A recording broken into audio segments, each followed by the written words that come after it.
spoke about consciousness, that it's the hard problem in science. Yes. And so what is your understanding of consciousness? First part of the question, and the second part, spirituality. What is your understanding of spirituality in connection with science? Should there be a connection, and should science and should spirituality be introduced into science? Well, these are two huge questions. Well, I'll start with consciousness. Well, as you know, consciousness was more or less ignored by scientists until about 20 years ago. It was simply regarded as a philosophical problem of no scientific interest. And amazingly, for much of the 20th century, in the United States and in Britain, the mainstream of psychology, behaviorism, was a form of psychology that denied the existence of subjective experience. It said that the only scientific kind of psychology there could be was a psychology that measured movements and glandular secretions, that consciousness had no place in psychology. So I think that the main function of consciousness is the coexistence of possibilities and choosing among them. Most of our mental life is unconscious because it's habitual. Our habits are typically unconscious. So a great deal of our mental activity is not conscious. It is mental, but it's unconscious. And this is, of course, something that Freud and Jung highlighted in their work, and which everybody, I think, now agrees that a large part of our mind is unconscious. Now, when we come to the connection between this study of consciousness from a philosophical and a scientific point of view and spirituality, I think that what the spirituality is concerned with is the links between our more limited kind of consciousness and other forms of consciousness in the universe. The possibility that there are many other forms of consciousness in the universe, that there may be the whole planet, Earth, might have a kind of mind, the whole solar system, the entire universe, and there may be a kind of consciousness that includes the entire universe but transcends it. Now that would normally be called God, or the Supreme Being, or Brahma in the Hindu tradition. And so I think the point of spirituality, which is at the heart of all religions, of all religious traditions, is the direct experience of the connection of our minds with a larger form of consciousness. Do you think that it's possible to get to any scientific results without having a spiritual experience? Also, to gain material knowledge should be some prerequisite capacity of having spiritual knowledge, isn't it? What do you think? Well, as a historical fact, the majority of scientists, I think, haven't used spiritual experience as part of their science, and many scientists today are atheists and are actively hostile to any kind of spiritual practice. So it's not the case that most scientists today are going into deep meditative states before making their discoveries. Most of them are treating science as a job. You arrive at the laboratory, you do your work, you publish it in journals, and if you publish enough you get promotion and more grants. It's a career. And for most of them, at least in public, it doesn't have anything to do with spirituality. In private, of course, quite a few scientists are religious or have spiritual interests, but they don't usually talk about it at work. No, but the outcome of the research is then appropriate to this materialistic approach, isn't it? Well, it's a materialistic, science is based on a materialist philosophy at the moment. The whole point of my book is to question that materialist philosophy and show that it's very bad for science. It's not the scientific philosophy, it's a scientific philosophy that's actually very limiting for science. And I don't think science has to be based on materialism, but as a matter of historical fact, it is at the moment. Its results are materialistic, its effects are materialistic for the most part, and they bring advantages and disadvantages that come from that general approach. Yes. And you mentioned this Trinitarian or Trinity approach. What do you mean with this? I lived in India for a long time, and there's a kind of trinity of gods there. There's Brahma, Shiva, and Vishnu, the creator, the destroyer, and the preserver. Yes. There's, within the ultimate state of consciousness, as described in some Hindu texts as Satchitananda, being knowledge, bliss. In the Tantra tradition, in Hinduism and Buddhism, you have the Shiva and Shakti, but joined together in a unity.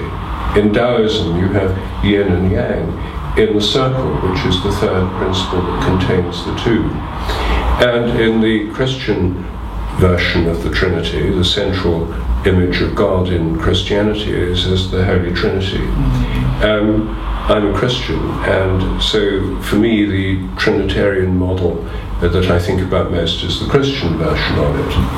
And there we have the Father, Logos, and Spirit. The Father, Son, and Spirit is in St. Augustine's model of the Holy Trinity, is the knower, the known, and the joy of knowledge, which is very similar to Kashmiri Shaivism, where there's a trinity of knower, known, and the means of knowledge.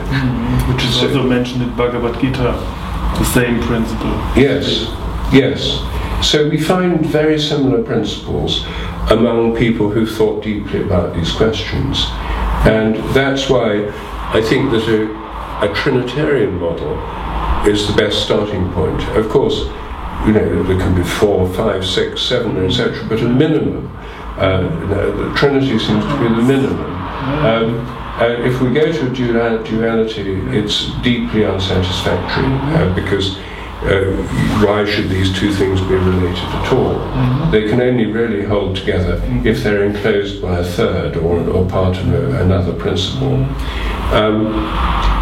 And of course this comes up in so many contexts. In Hegel it comes up in the form of the dialectic, the synthesis, which includes the thesis and the antithesis, which is again the third principle, is the inclusive unifying principle that includes the polarity of the others.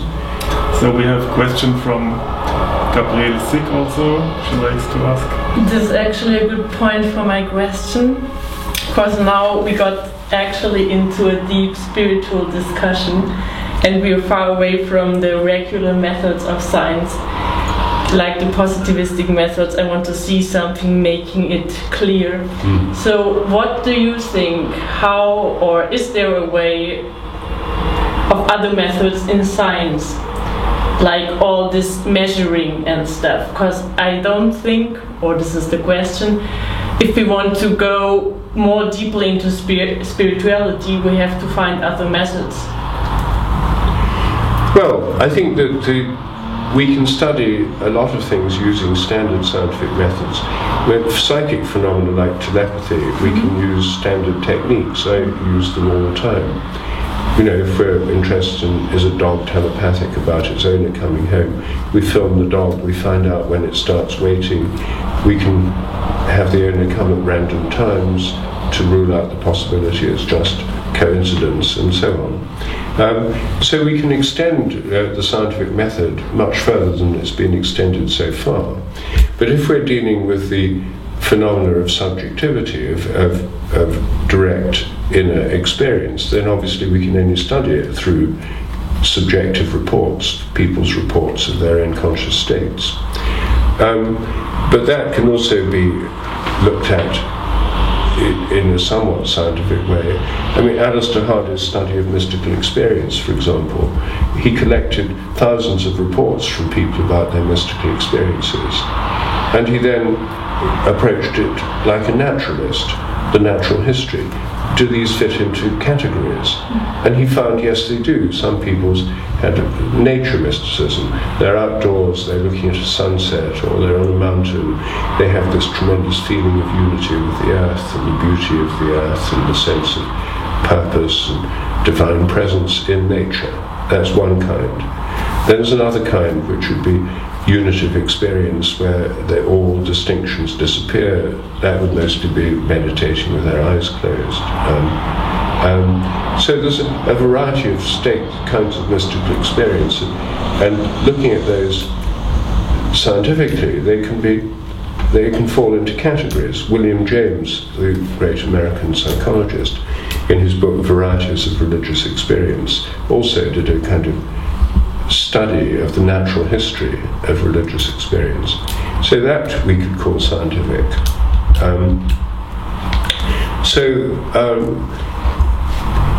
And I suppose that we can. It's also an empirical question as to if they do meditative practices, does everyone have similar experiences? How long does it take them to have these experiences? We can compare meditation methods. We can find out which are more effective, and all of those are empirical inquiries. But we can't, through science, I think, arrive at an ultimate understanding of the nature of God or the divine being, because that's something we can only arrive at through direct experience. And we can have theories of God. All religions have theories of God, like the Holy Trinity is a theory of God, and Kashmiri Shaivism has a theory of God. I mean, I think there's certain areas where empirical science has to sort of fade out and direct experience come in, but exactly where you draw the borderline depends on what you define as science. And in Germany there's a broader definition of science than there is in England. And by science in England we just mean natural science, whereas Wissenschaft in Germany is a much wider word. It's a much broader concept. I have a final last question, yes. Because this is going out on the internet, and mainly it's people that would like to support the work you do. My last question would be, what could we do as a media or as students or as people who believe in all the things that you do? What can we do? How can we support you? Well, I think the main thing is to come out. This is something everyone can do, is to talk about these kinds of questions to people at work. I mean, we're all used to talking about these things to our friends or family members, but the ethos of most universities and most science departments is this kind of public materialism. Most people, or at least a large minority, are not really materialists, but they pretend to be when they're at work because they expect everyone else will pretend to be. And so, just like in the gay liberation movement, people just talking, if they've had psychic experiences or spiritual experiences, to talk about them to people. And if people say, well, that's ridiculous, well, then say, well, why is it ridiculous? And have you ever had experiences like this yourself? And after the first resistance breaks down, I think people would share with each other in a much more interesting way. And this would help to break the taboo. What we need to do is break down these powerful taboos, and it takes a certain amount of personal courage to do that.